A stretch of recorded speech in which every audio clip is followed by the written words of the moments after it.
This is the Detroit Sports Podcast Network. Do you play FanDuel and feel like you aren't creating consistent money-making lineups? Go over to the DFS Doctors on Twitter at the DFS Doctors and DM them with promo code Detroit Sports to get a free trial for their analytically formulated 70% lifetime profit rate NFL and NBA lineups. The whole purpose of playing daily fantasy sports is to get out there and compete and give yourself a chance to win. So go over to the DFS Doctors. Let them help you. They have analysts on staff that look at the best optimal lineup that you can put out there to win money. So why not take advantage? At the DFS Doctors, promo code Detroit Sports. CBD is a game changer sweeping the nation. This hemp extract is the natural way to elevate your mood, eliminate aches and pains, reduce anxiety, and keep you sleeping all night long. It can even cut your workout recovery time in half. Get in the game today with 20% off all orders of CBD and lavender products from Lavender Lane, a lavender farm located right here in Milan, Michigan. Just go to lavenderlanemi.com today and enter coupon code Detroit for 20% off your entire order. Guys, look, these amazing products are infused with calming lavender to maximize their effectiveness, meaning your CBD items only take minutes to take effect, which is way quicker than those pills you were about to swallow. On top of it, they are perfect for men and women. Lavender Lane has lab-tested CBD creams, tinctures, and roll-ons that are perfect for any situation, even if you're on the go. Put your health back in your hands by heading over to lavenderlanemi.com and entering coupon code Detroit for 20% off your entire order of CBD and lavender products. What do you have to lose? Your satisfaction is guaranteed or your money back. So if you need lavender gifts for your loved ones or just looking for the natural way to ease your discomfort with CBD, go to lavenderlanemi.com and use coupon code Detroit to unlock these miraculous benefits of CBD and lavender. That's lavenderlanemi.com. And remember, use coupon code DETROIT for 20% off your CBD and lavender products from Michigan's own Lavender Lane.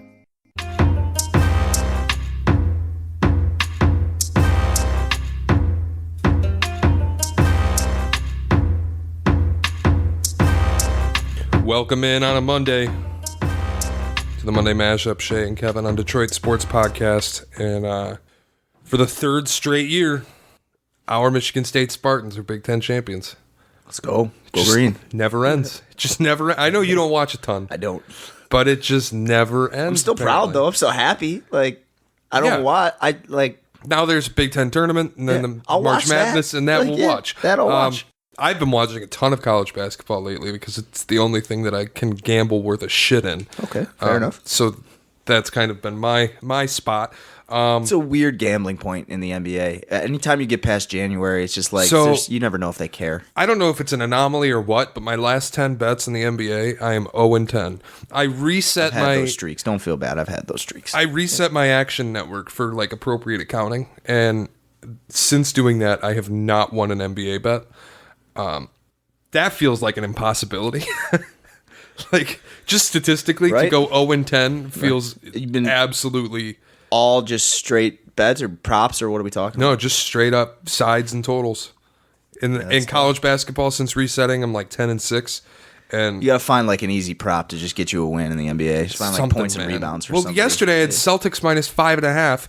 They're up 17, and they end up losing outright. Dennis freaking Schroeder. Something about the Celtics, man. They're in their last few games, they've been horrible. Yeah, I mean, I didn't see any of the game other than the last play of Schroeder stealing the ball and landed in for a win, but it's that time of year. Teams just getting funks. Right, and it goes to your point of it's a weird time for the NBA because it's like it's the dog days where teams are just grinding to get to the playoffs at this point. And the teams that have like built a good seed think they can rest a little. They're like, nah, not yet. Or you're just at the point where you're going through it and you're going to have a little bit of a struggle. Guys are hurt. Unless you're the Lakers. But like the Celtics, through February 27th at TD Garden, 23-5. Last 9 days, 0-4. When leading by 11 plus, 35-1 through February 27th. Last 9 days, 1-4. Yeah. I mean, we talked a minute ago about the Rockets being, I think, 0-4 in their last 4, 42% from the floor and 29 from deep. That's a game after they beat the Celtics on the road. They go 0-4 cents. So it comes out of nowhere sometimes, and it's just funky. But speaking on the NBA, the ESPN yearly NBA's best 25 under 25 came out, and I want to talk about it. I don't disagree with it a ton, but there are points where, like, I think a few players are too high, maybe a few are too low. The top 5 is pretty good for the most part. Luka 1, obviously. Zion 2, which is fair at this point. He's incredible. Fair, but it's I'm a little trepidatious just because it's been, 15 games? Yeah, but like I think the way I read it is when you look at the best 25 under 25, I go, what player under 25 do I most want on my team? Zion's not even 20 yet. Right. And I think I saw a stat this morning that it was like 50% of the league is in year 2 or rookies. Yeah. Like, so being under top 25 under 25 matters. These are real stars in the league, not just future guys. Like 24 in the NBA is like being 32 in almost any other sport where it's a young man's game. It feels like you're exiting your prime. Right. Like, it's tough sometimes because you go, Bradley Beal feels like he should be 40. He's 26 years old. You get into the league in 19, like, that's how that goes. But like, this is the question, because would you rather have Luka at 21 or Zion at 19? I'll tell you what, Luka at 21 is pretty fucking good. I know, but like, does Zion have a chance to be one of the best players ever? Like, Luka does too, but for sure, the injury risk with Zion is obviously a lot higher because Luka's game doesn't require him to leave the floor. True. I will say this though, Luka's had 2 ankle injuries this year and had an injury last year where he missed time, and he's not, coated in armor. Right. Obviously, Zion has a bigger concern because of the weight and because of how far he gets off the ground, but it's not as if Luka is some, steed. He's been hurt too. As far as having the tools go, like having the tools goes and being so young, Tatum's 3rd. He's one you might look at and say, put right in there. Can either of those guys score it like Luka can? But can either of them defend like he can? Neither one of those guys. We'll see about Zion again really early, but Luka damn sure can't defend like that. And that's where, like, I don't think Tatum is the high-level athlete that Zion is. I don't think he's the top-level. Pretty good athlete. Right, but I don't think he's on LeBron. I don't think he's Zion level. No, like, Zion's a freak. Zion is maybe the best athlete to come into the NBA since LeBron James. I don't know that he has the consistent scoring acumen of Luka, just the step-back threes. It's kind of become his move. From deep, though. It's deceiving. Yeah, Luka's shooting is deceiving. It's not as great as it seems. He just always makes the big ones. Tatum's February was nuclear, too. So he kind of showed that he can be at that point. For sure. I don't think anybody on this list under 25 has put together both the offense and the defense in the way that Tatum has. One guy in the conference finals. And you can't say, it's because he got carried by a superstar because that guy was hurt. Yep. So, like, you can say whatever you want about the East that year. 2 teams have to make the conference finals, and you play who's in front of you. They went through Giannis. I understand his coach was Joe Prunty, but they still went through Giannis. Yeah. Ben Simmons, 4. I love Ben Simmons as a player. Like, I've come off that just because, like, I don't care he doesn't shoot threes because the shooting threes thing is more funny than it is, like, actually a detriment to his game. Just get Joel Embiid out of there and let Simmons give him 4 shooters. Like, a true down low player. Seriously. He could be great. Mm-hmm. Cat 5 is where I start to have trouble with this list. I just don't like it. I don't want to deny his talent. Obviously, he's a spectacular offensive player, and there are very few guys who are 6'11" or above and can do the things that he can do both with and without the ball. He might be the best 3-point shooting big man of all time. It's one day it could be possible, for sure. Dirk has an edge, but I will say I've seen it before with Cat. This isn't, these other guys we just mentioned. Zion's a rookie. Luka's in year 2. Tatum's in year 3. Yeah, Cat's been around, 4 years now? This is his 5th season. Yeah. He's on a max deal. I've seen it from Cat. He's been in the playoffs, and he got trounced by Clint Capella.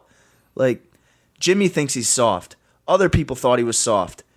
DeMarcus Cousins think he's soft. What do I need to give him 5th in that conversation? There's definitely guys behind him I'm taking over him, for sure. That is my struggle with Cat too. Is just the defense has never been there. Yeah. The will to really compete on the highest level has never been apparent. There are issues I had. Like, I love his offensive game. Of course, I don't think I don't think there's a big man in the league that brings what he brings offensively. He just doesn't combine it with anything else. Like, right. Anthony Davis might be a little, like, just barely more limited offensively, but what he adds on the other end of the floor makes him by far a better much player. more willing screener too. When you're 6'11" and you're like, part of the reason they call him soft is because he won't use his body like that. Cat doesn't set hard screens. He just kind of stands. And you can say, oh, well, he's never had a pick and roll partner and he'll set screens now because he has D'Angelo. Okay, well, let's see it. Like, because he's not playing honestly, right now. Like, he did have a pick and roll partner when he had Derrick Rose for a short period of time, and we still didn't see it. Right. And that's, like, again, you got to see it. And the NBA is not like, and of course there are outliers where this happens, but by year 5, you are what you are. So right behind him is Donovan Mitchell, who's starting to approach that he is what he is territory. When he first came in, it was like, oh, he could be something. Now it's like he might just be a bucket. And it's two players who I think there are players behind them that I would take over both of them. Where, like, I'm not saying I don't like Donovan Mitchell. Me neither. Of course I'm not saying that. I don't really like Donovan Mitchell. I do but it's like not. him. I do like It's Donovan not because of how he plays. It's just for whatever reason I don't like the Jazz and I don't like. Well, Donovan I also Mitchell. think part of why you don't like Donovan Mitchell is the constant, like, who's the best player from that draft class. Well, that's really annoying too. That is, it is super annoying. I have to deal with Nick Wright after Jason Tatum has one of the best months we've ever seen in this, like, period where they've been drafted, and you got to go, whoa, he's the second best player in the draft. Like, shut up, Nick Wright. He is the best player from that draft. What about that what makes him the second best player in the draft? About, like, what is that? I also don't like Donovan Mitchell because there was quite a period of time where he was just chucking and, like, putting up high scoring. They did ask him to do it. Super high volume. For sure. Which it's part of why I didn't really dig Kobe for a long time, because it was like, 45 points is sick, but 30 shots? That was late age Kobe. Though there was a point where he was averaging 35 a night, and what was it, 07 or 08, where he was just chucking. But granted, they were doing nothing but trying to get people to come watch him. They didn't put anything around. It was him. also before Powell, and exactly. that team sucked. He threatened to go to Detroit. That's how bad it got. But yeah, Donovan Mitchell, like, I like him as a player. I just think we're at a point where he's just always going to kind of be. I'm always hesitant until the second contract. Like, it's with Cat, I know it now. I know what he is. With Mitchell, like, I saw what he was for those first 2 years, and now I'm seeing what he can be. Conley is not the fit. Like, no. So I'm still waiting for, like, all right, who's the guard that he played? What type of guard is the guy he needs to play next to? That's the one thing I want to see from him that we haven't really been able to see a ton of. I want someone to take the ball out of his hands a lot of the time that he's on the floor. I almost think it needs to go the other way. Like, I almost think he needs a JJ Redick. He needs a shooter who can just run around and he can give up the ball. Like, it's not Conley taking it out of his hands and making him the guy who has to come off the ball. I'd almost like to see him off ball on the wing more than running point and more than just. He plays way bigger than 6'3". Yeah. I would like to see him more, like, not in a Jaylen Brown role, because I think he's better than Jaylen Brown, but in, like, that type of player where it's more, what can you do off ball that affects the rest of the team, and then I want to see him get a little better defensively. Yeah, it'll be difficult for him, and not because of anything is in his control. He won't put, when you have Rudy Gobert behind you, right? You're like, okay, I don't have to do this much. The other thing, and this is less of a want to see and more of a need to see, those 4 for 23 nights gotta go. They gotta go. You can't have them. I mean, and that's maybe why you need that other point guard. Or you need somebody to run pick and roll with Rudy. Yeah. I also think it's a problem that Rudy Gobert isn't that good at running pick and roll. Like, I think he could have stopped it. Rudy Gobert isn't that good. Well, that's true, but he is that good on defense. Yeah. Sometimes there are nights where he until you gets get into a playoff series, exactly. And you can't put him on the floor. I think there's really, like, the second option being Rudy Gobert and a pick and roll is really not a good second option. Like, Bogdanovich has sort of surpassed him as, like, we'll just let him create.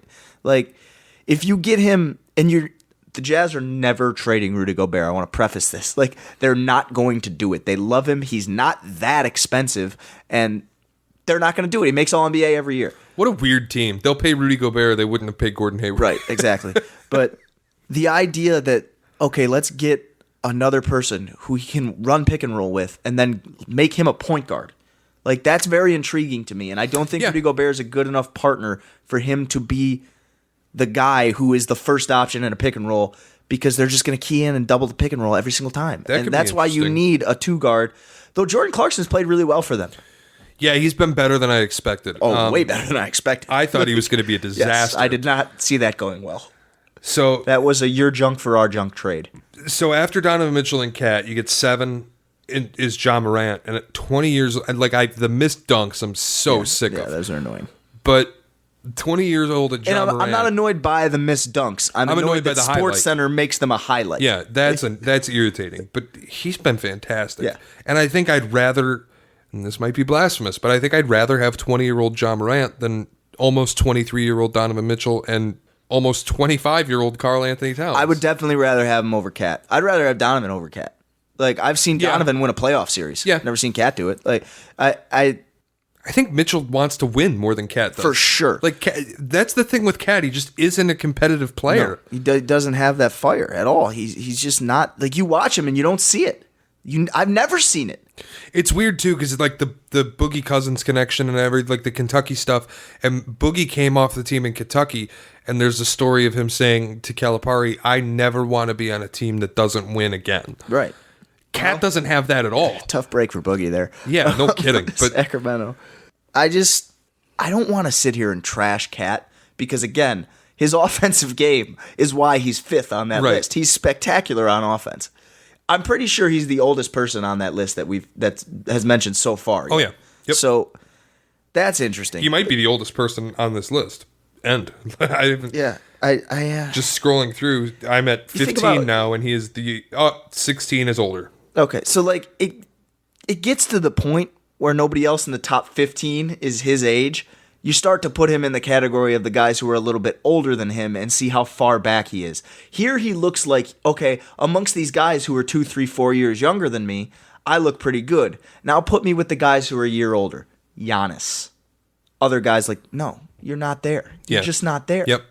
That is because he's 24.3 according to this. So when you get to 25, what are you going to look like when you're not on this list anymore? Where are you going to rank among all NBA players? Are you going to be top 25? Like he's got a Karl Malone offensive game. Like he's that good on offense. It's just like it's just don't see not it. there. It's not there. At 8, Trae Young. Feels high. I hate doing it because he's averaging 30 points and 10 assists. Yeah. But They have 16 wins. How many wins do they have?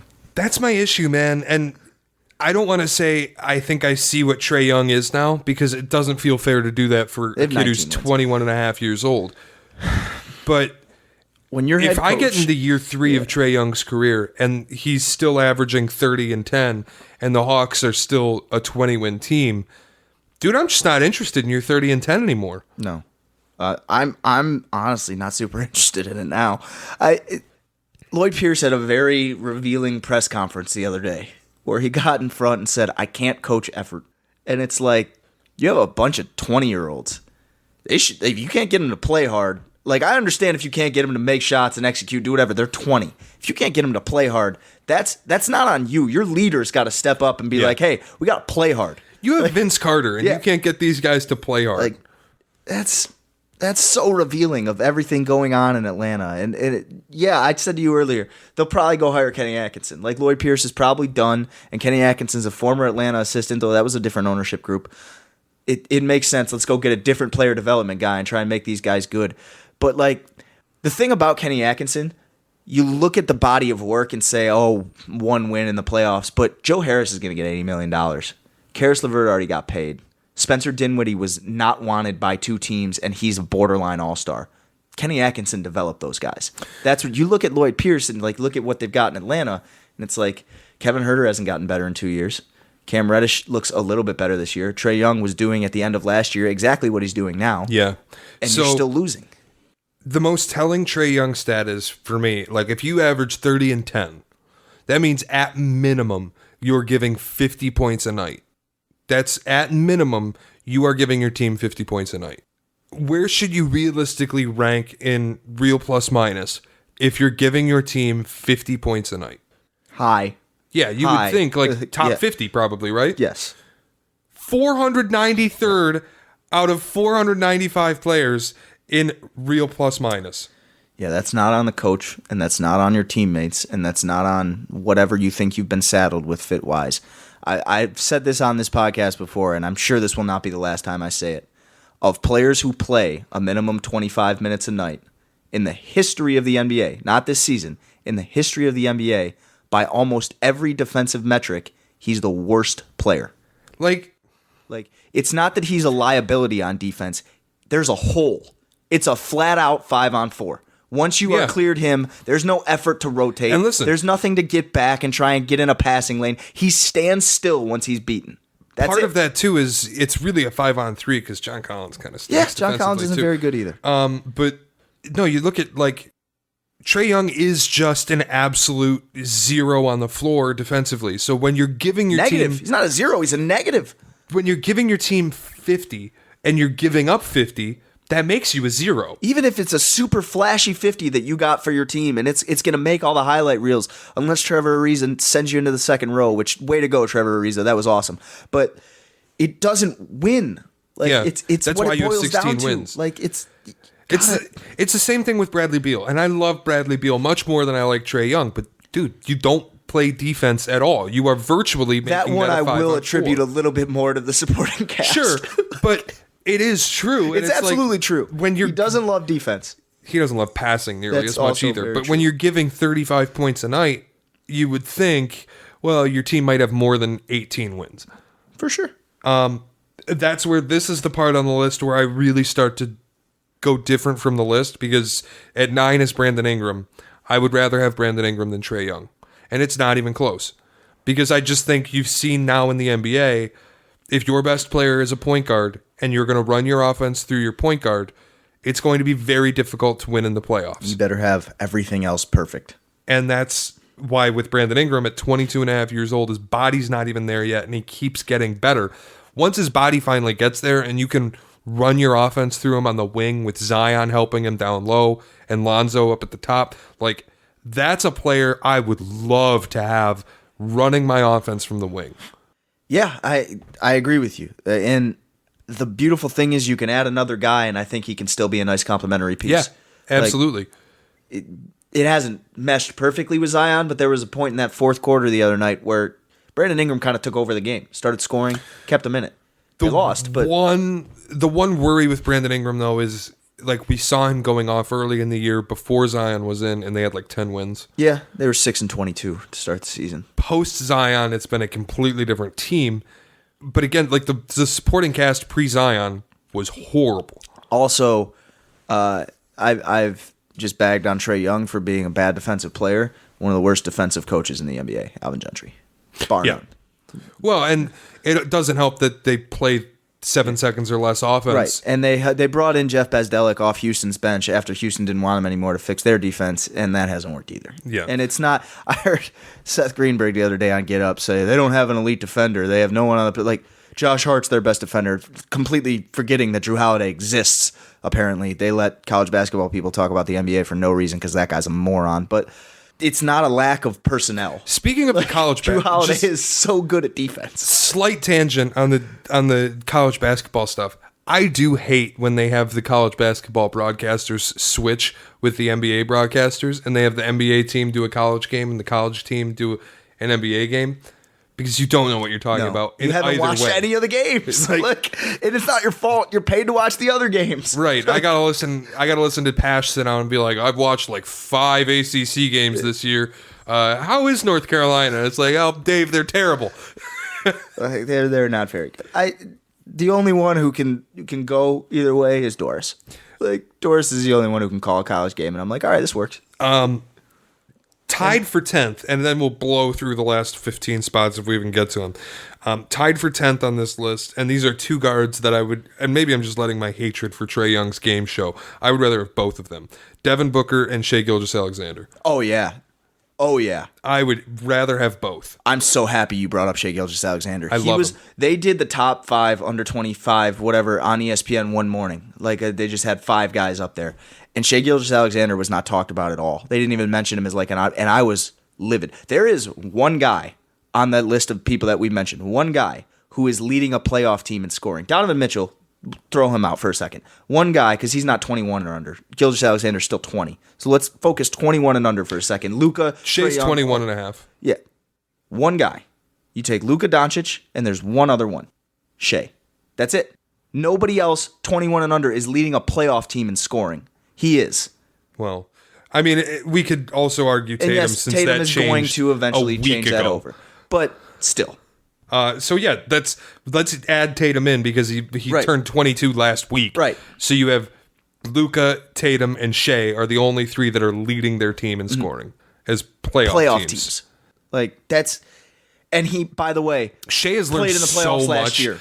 Having Chris Paul be energized, Chris Paul could have gone there and done what Iguodala did in Memphis. For sure. He absolutely could have just said, I will not get on the floor. I will not play for you. Get me the hell out of here. He could have done it. And instead, he was like, I'm going to be a good veteran to these guys. And now they're one of the 5 best teams in the West. I think they're in the 5th seed or 4th seed right now.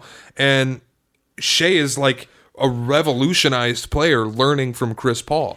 If Oklahoma City had a single competent wing, they would be the 3 or 4 seed. Oh, yeah, I agree. They have 0 wings. Dort is playing. I don't even remember Dort's first Boy, name. can you I just imagine know if his they had a name is player Dort. like Paul George? They could, like, it's just, that's not their fault. I don't blame them for No, that. When it's a not. guy comes to them and says, I want to get traded, but, like, try to swing, like, Gallinari's been so much more of a 4, he's not a wing anymore. Do you think, this is another tangent, do you think that with the Clippers locker room issues and how much they hate each other in there, does Paul George ever look at OKC and go, damn, man, if I just stuck it out and all this stuff happened? I know if he stays, Russ never I was leaves. going to say, Russ is still there. But can you imagine if he stayed and they got Chris Paul and Shea? Well, they couldn't get Shea without Right. him, right? But yeah, I mean, that's a hell of a team. Russ was such a polarizing part of what they did. Everything was Russ, even with Paul. Like, everything was Russ. He took 50 shots in that game they lost to Utah in that playoff. Like, he had no one could tell him what to do. That was the thing. Like, Billy Donovan was not going to tell Russell Westbrook to stop shooting. D'Antoni and Harden can tell Russell Westbrook no more threes. Like, Billy Donovan didn't have the cachet to do that. I wonder if they got rid of Steven Adams in the way that the Rockets got rid of Capella, and they were like, Russ, you can't shoot anymore. You're going to just occupy where Steven Adams used to play. I think you're giving Billy Donovan's mind too much credit. Not that it isn't good, but that's a D'Antoni. D'Antoni's the only one who's coming up with that. Yeah, I know, because D'Antoni's the revolutionary coach, and D'Antoni is the dude who will try shit no one else will think of. Donovan's just so much more grit and grind, and like we're gonna Patino disciple. Yep. So then we'll just blow through the rest of this list, like to 15. Really, after that, it's not even interesting. Bam at 12 feels low. Would you rather have Bam or Trey?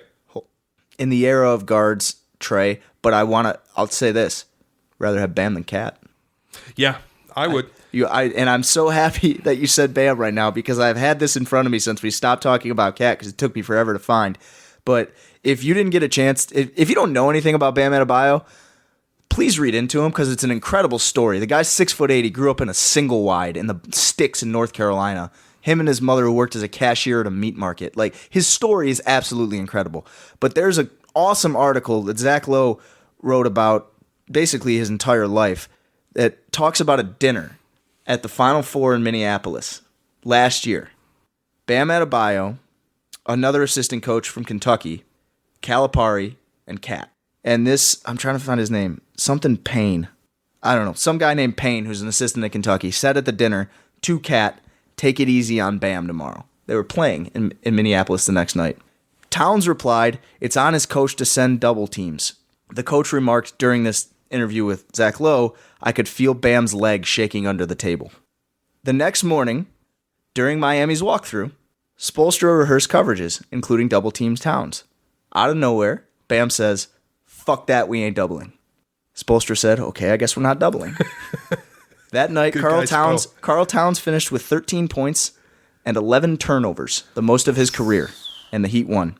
So yes, I would rather have Bam than Cat. Bam, like the thing about Bam is he does, like, I think there's work that needs to be done with the roster around him. Like right now it's just Jimmy and Bam. Yeah, I mean, give Duncan Robinson some credit. Yeah, true. Like, they got a sniper and he I think is owed $1.6 million next year. They found a real diamond in the rough. That is, you want to talk about value in the NBA. Like, he's not going to win MVP, but you talk about value, $1 million for a dude who can give you 20 a night on 40% from deep. 8 threes the other night, most ever by an undrafted player. He's broken the Heat record for most threes in a season. Remember, Yeah. Ray Allen used to play for the Heat. Yeah. Look. Yeah. But fuck, now I forgot what I was And going to there's say 20 about games Bam. left. We got on the Duncan Robinson tangent. Worthy of that tangent. Bam does have the competitive fire that For sure. Cat doesn't. And he's a better passer than Cat. Yeah, I remember, I'll think of this always, and it's probably not fair to either player, but Ben Simmons and Cat playing PUBG or Fortnite or whatever the fuck they were playing, and Cat was going to get off, and Ben said, "Who do you got tomorrow night?" And Cat said, "The Hawks." And Ben goes, "Oh, you can definitely play another game." And I keep looking back at that, and I'm like, if Cat really was just like, "Oh, okay, yeah, I'll play a few more, bro." Go to bed, bro. You got to prep. You got a game tomorrow. I think he did score 50, but it was against the Hawks. Right. And it's Yeah. I just feel like if that's happening and he's like, well, I got to get off. And then he's like, who you got tomorrow? The Hawks? I don't know that that's any different if it's the Lakers, is it? He might just be playing PUBG till 1, 2 in the morning. Who knows? These kids nowadays with their video games, I'll tell you what.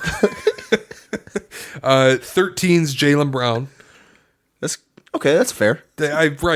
That's the one placement where I'm like, I don't think I'd want him any higher. He's one you forget that he's under 25. Yeah. He's what, 22? 23 and a half. Was he a sophomore out of Cal or a freshman? I think sophomore. Okay, that makes more sense. I was like, I thought he came in at 19. He's in year 4 in the That's NBA. true. Yeah. Well, if he's in year 4, then he would have been one and done.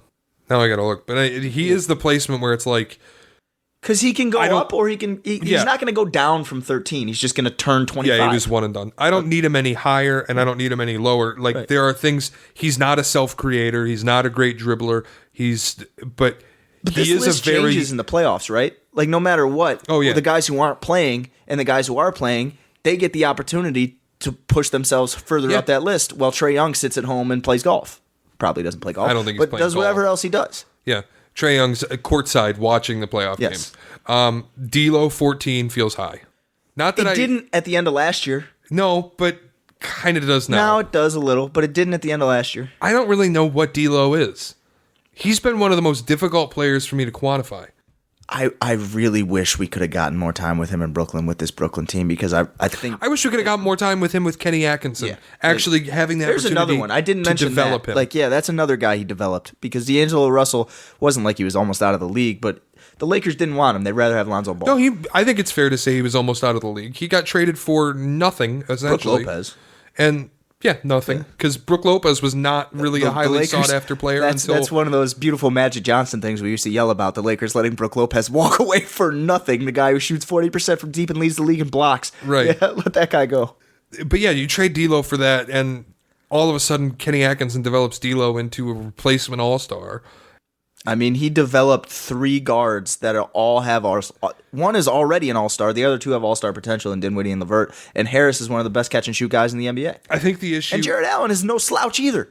Yeah, I think the issue with D'Lo for me is the same sort of thing with Trae and the same sort of thing with Cat in that you're really good offensively, and the offensive pairing of D'Lo and Cat might be the best guard-center They'll make it duo right now. Sure. LeBron and AD, but... That's if you count LeBron as really a guard, true point guard, true center. What about James and Russ? Counts, right? I guess. According to D'Antoni. It's one of the better point guard center duos in the NBA. For sure. No defense at all. None. I mean, they'll give up 140 points a night. Yeah, and Gorgie Jang ain't bailing you out at the rim either. 15, De'Aaron Fox. I would swap those two. I think I'd I rather would have swap Fox. those two. I will say I watched only the fourth quarter of their game last night. De'Aaron Fox had I think 18 points, and he was spectacular in the fourth quarter. He had 18 in just the fourth quarter. He really brought them back. They were going to lose to Toronto at home in a game they did lose, but they desperately needed it, and they had no chance without him. And there was a funny clip that came up of they needed a 3 at the end to tie, and Nemanja Bjelica airballed one. And they left Buddy Hield on the bench, who won the 3-point contest this year. And it was very fun to listen to somebody on a hot mic in Sacramento say, "Luke, you idiot! You have the 3-point contest winner on the bench. Play Buddy. Where's Buddy?" I love those Sacramento fans. All right, I'm going to give you a name, and this is 16. And I think there's an argument for every single player behind him that I would rather have every player that's behind him. 16 is Zach LaVine. I have a soft spot here. I know you do. But I want to hear the other people behind him before He's 1 week from being 25 years old. Okay, then that's Which makes it feel unfair. That's he shouldn't be on the list. Behind him is Jaren Jackson. I would rather have Jaren. Jaren Jackson's gotten hurt twice in 2 years. Just saying. I still love his game. I still think he's great. But If he can stay a big healthy man moving getting forward. hurt twice in his first 2 years is at the very least cause for mild concern. Sure, but if he can stay healthy, If he can stay moving healthy, forward, he could be Kevin Garnett. he could be a revolutionary type player. DeAndre Ayton at 18, which is an argument. I think that's the one going here. Just because he's younger. That's the only reason I think Actually, about it. the two tied at 18, I'm not sure I'd rather have either, because the other tied at 18 is Jamal Murray. No. That is, and it's not his fault. He didn't give himself that contract. No. But I would not touch him. I would not. $177 million for a guy who is going to average 18 points. You are looking at Chandler Parsons. Tobias money. Harris. Like it is bonkers.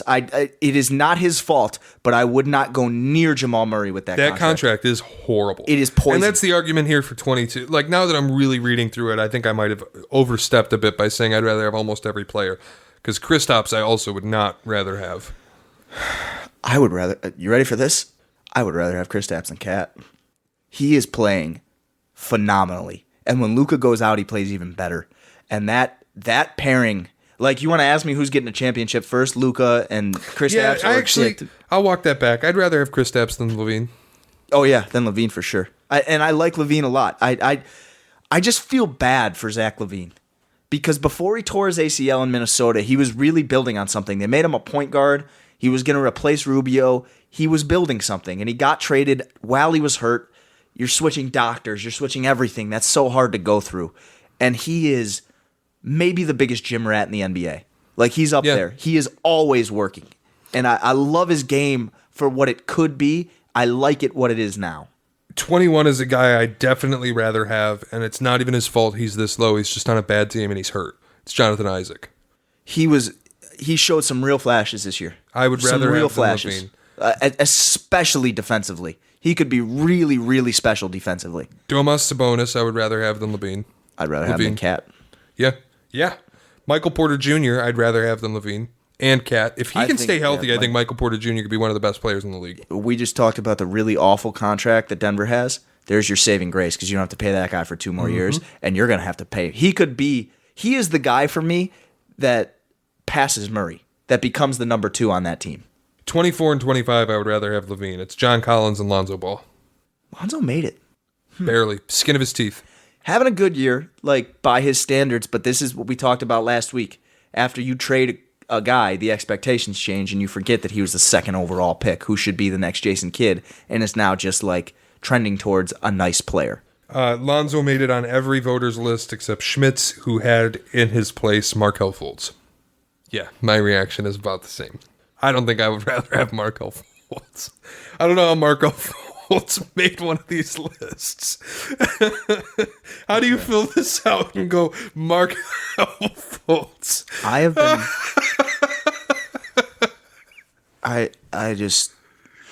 I've been saving, and I'm not going to do it now. I'm just letting you know. Like, I've been saving a Mike Schmitz rant for a long time, and it's coming. It's not going to be today, but it's coming.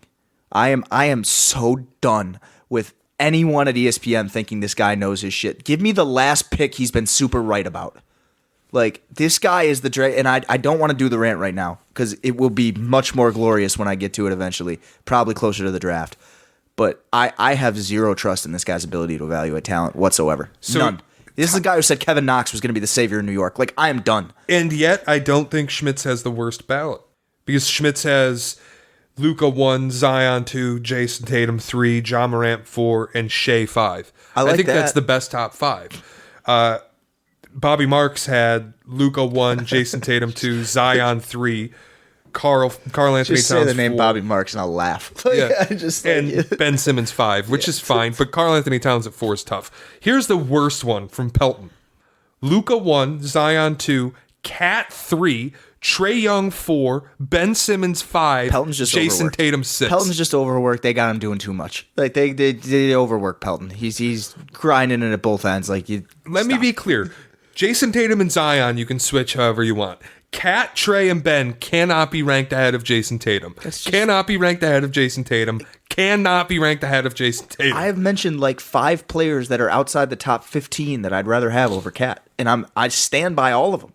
And it's not because I think he's bad. Offensively, he's great. It's just in year 5, you know what he is. Yeah. He's not going to change. Yep. All right.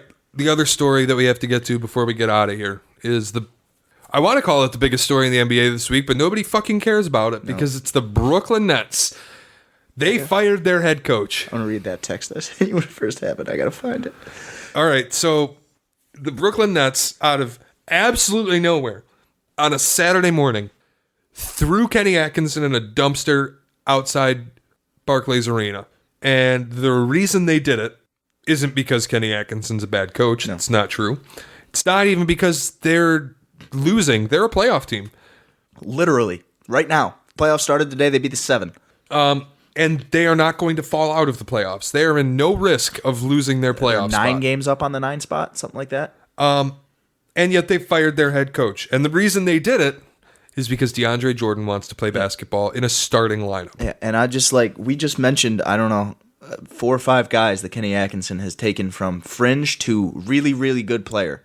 And he doesn't get the chance to see that through. And that sucks. Is Spencer Dinwiddie what Spencer Dinwiddie is today, if not for Kenny Atkinson? He isn't. LeVert isn't. Harris isn't. I would argue Allen isn't. And I would argue Russell isn't.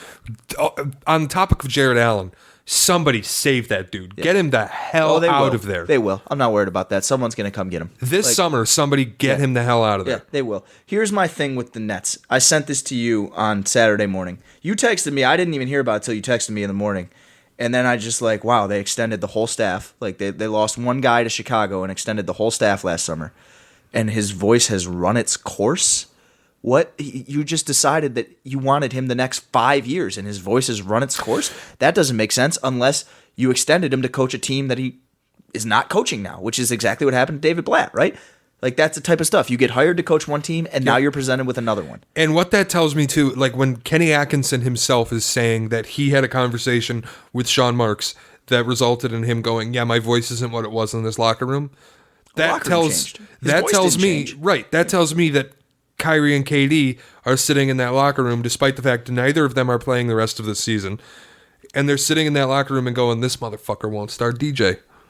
And he won't. Hey, and he bro, shouldn't. Start DJ. And guess what? He shouldn't. He should never. He's right not to. You know why they're in the playoffs? 1,000% the right move. They're in the playoffs not because DJ's on the bench. Actually, that is probably why they're in the playoffs. And starting DJ is going to get them closer to that 9-game loss streak without a doubt than it is going to keep them in the 7. And I mean, they've been playing decent. The last couple of games, they beat this. I know the Celtics lost literally their whole team throughout the course of that game. Karis LeVert had 51 points. Karis LeVert doesn't go for 51 if Kenny Atkinson doesn't coach him for 3 years. No, and it's like, I know you're worried more about the guy who makes $45 million and his ego, but I would be so much more worried about Jared Allen. Like, what do I care if DeAndre Jordan doesn't like it? KD and Kyrie are signed for 3 years. They ain't going nowhere. Like, they're not going anywhere. And if I want to trade DeAndre, I'll trade him. And I want to play Jared Allen. I got you here. This is like a college coach. I was nice to you before you signed that letter of intent. Yeah. Well, you're here now. Jared Allen's a dude, too, who, in the right situation, he'll be on the best 25 under 25 next year. I'm surprised he's not on it now. He led the league in blocks last year. Like, that's the type of situation that you're looking at when it comes to what the fuck are the Brooklyn Nets doing. They have so much promising youth. You have Spencer Dinwiddie, who's coming to his own. Not exactly young, but he's coming to his own, and he's playing really good basketball. You have Karis, and he's on a team-friendly deal. Yeah. You have Karis, who's also on a team-friendly deal, and if he can stay healthy, young and really good.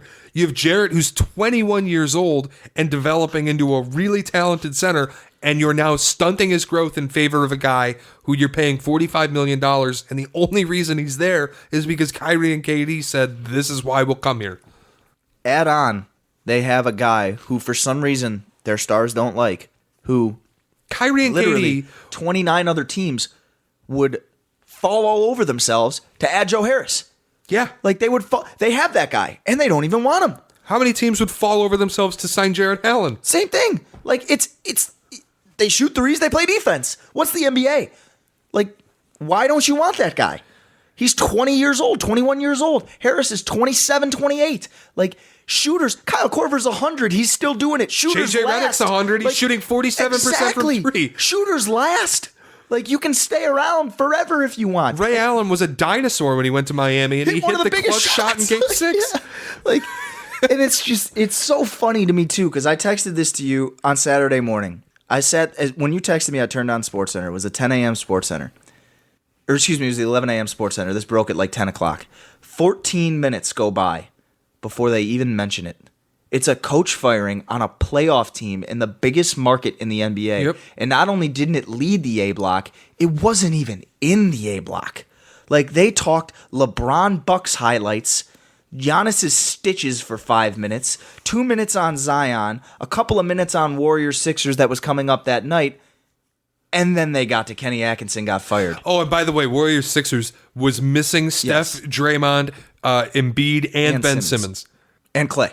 Like, no one cares. Like, no one cares. When they fired Fizdale 14 games into the season, it was got an wall hour. to wall. It was 2 hours on Get Up. It was 2 hours on First Take. It was wall to wall on SportsCenter, and they were in last place. This team's a playoff team. They fired their coach, and no one cares. They're still not talking about it. Like, they don't care. No one cares. And this is the whole thing with, like, you can do anything you want in Brooklyn. And guess what? Nobody's going to care. It's the same juxtaposition in LA where they're like, Steve Ballmer's like, oh, we need our own building. Look what happened. The Nets have got their own building. Nobody comes. Like, Yeah. You want to Yeah. know why that game was sold out yesterday? Because the Lakers were playing. Yeah, go ahead, Ballmer. Build a stadium for He the just Clippers. bought the Forum. Yeah. Dolan fleeced him for the Forum. Put the Clippers in the Forum and see how many people show up. Like, he's going to knock down the building, build a parking lot in this brand new arena that no one's going to play in. He's going to move to Seattle, and then the Lakers will move into that arena. It's just incredible, man. And like, I don't even want to do too much time on it with us because I know people listening to this podcast don't give a fuck No, about they the don't know Brooklyn shit. Nets. They don't know who Kenny Atkinson is. They couldn't pick But- him out of a crowd. Man, I'm telling you, I'm at a point now where we did the relitigations of the Summers the last 2 weeks.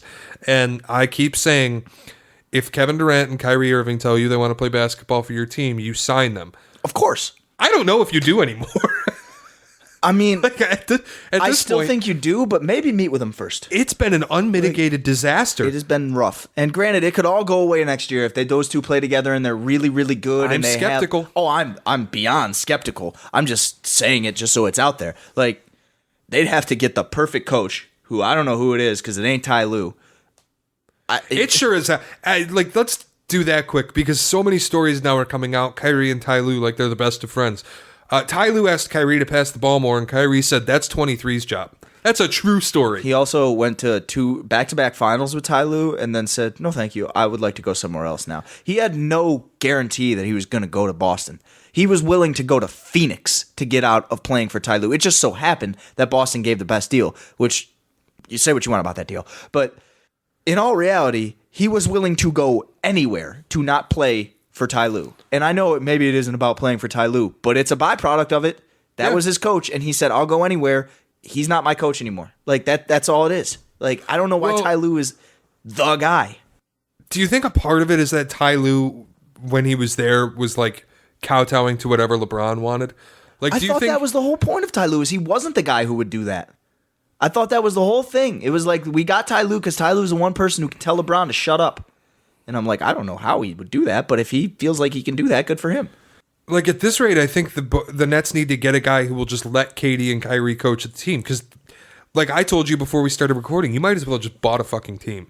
The way that you're going about this, you might as well have just pooled your money and bought a team. The managing the egos becoming the biggest aspect of coaching is like bad news. Like, you need a guy who is going to know how to make this work too. It's not just we need a guy who can manage egos. Like, yes, Phil Jackson was incredible at managing egos. He also basically is the godfather of the triangle offense. Right. Like, he's very, very smart. Like, that's the thing with, like, everybody reduces Eric Spoelstra to just, well, he managed the egos of Wade and LeBron and Bosh. It would have worked no matter what. No, that was a tough fit, and he made it fucking sing. Absolutely. Before bigs were really shooting threes, he was like, Chris, we need you to shoot threes.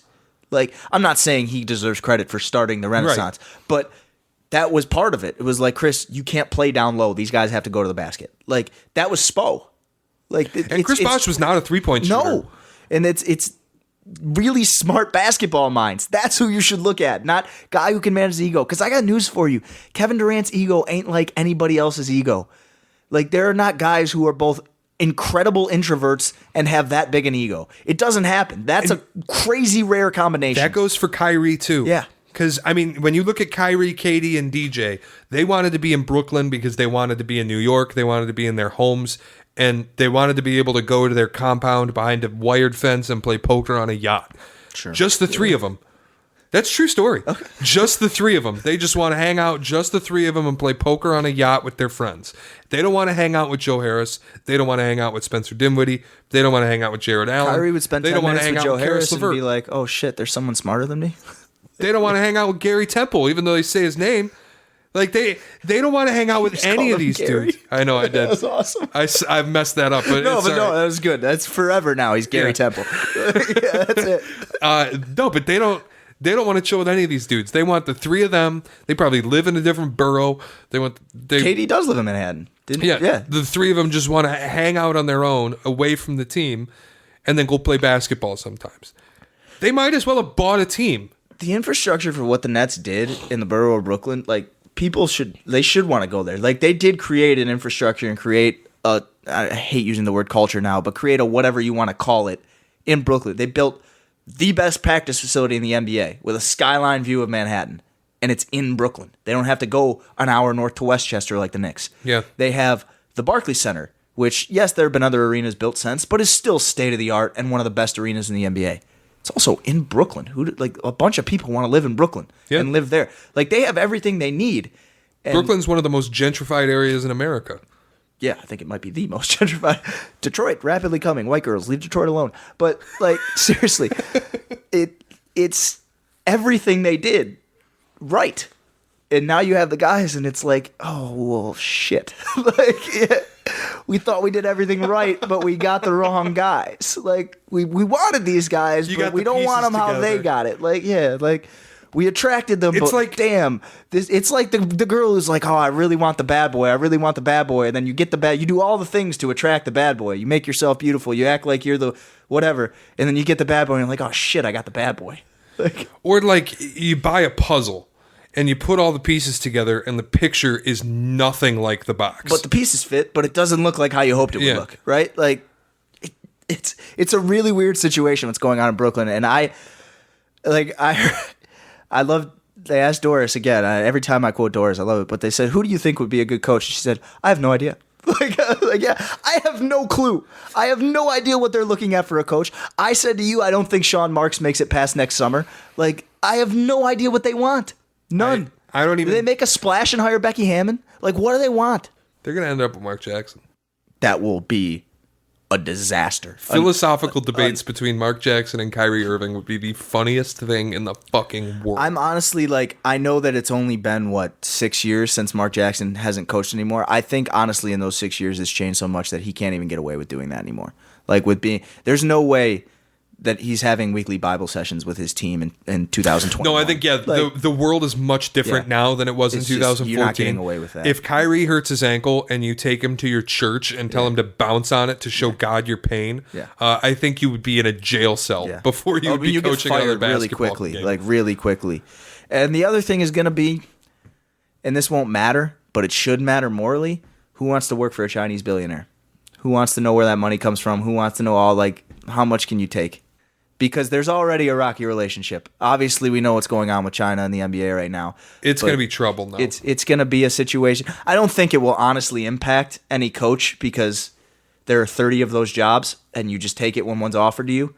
But morally, it should be. Oh, no, they're talking Tom Brady again. I can't fucking wait for this. I'm so happy we didn't talk Tom Brady today. Well, now we are. I can't but we're wait not for this really. fucking story to end, Seriously. man. We got through today basically without talking about LeBron for MVP and without talking about where's Tom Brady going. I'm kind of proud of us. The two most ridiculous stories in sports. Like, I'm kind of proud of us. We did that. And maybe next week we'll just talk about how, because they're both going to still be super popular. Yeah, honestly, by this time next week, LeBron might be the MVP. If Giannis misses 5 games, it's a toss-up. And it's not fair. Like, Giannis should be the MVP, but that's how the world works. Most efficient offensive season in the history of the NBA while playing DPOY caliber defense. It just, I agree with you. I agree with you wholeheartedly, but we've seen it. You know, Nash took him from Shaq. Russ averaged the triple-double the same year. Harden averaged 31 and led the league in assists. Why didn't Harden win MVP when he trounced Russ in the playoffs? Just because Russ averaged a triple-double. Like, it can be anything. It can be because Harden shouldn't have won it the year he won it. He should have won it the year before. Russ should have never won it. Then Giannis is the first one in like a couple of years where I'm like, that's the right pick. Like, and even I said then Harden should be MVP. I went on a whole spiel. I did a whole solo episode last year where I was like, James Harden should be the MVP because his team sucks and he's made them decent. Now it's like you can't look at what Giannis has done for 70 plus games now or 65 plus games now and think, nah.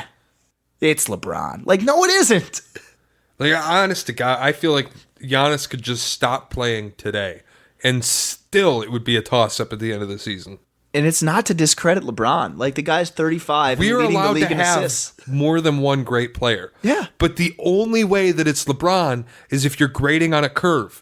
And even if you're the MVP, it doesn't mean it's not still LeBron's league. When you think the NBA, you think LeBron James. Yeah. It's not as if it's not his league and he's not the king. That's what I said yesterday, is if Giannis were American and played in almost any other market.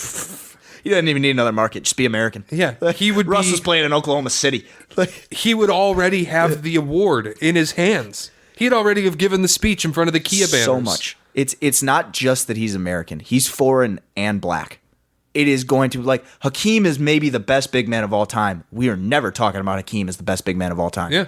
Like, it's just what it is. Like, Dirk is Dirk. People think, oh, he's not German, he's a white guy. Luka's foreign, he's white. He's a white guy, though. It's mania. Like, if you are foreign and you are black, you have the most difficult road to garnering popularity in this league. Absolutely hilarious that you would go, well, there's racism in the NBA? Absolutely. Come on. Like, absolutely. Yeah, how many GMs are black?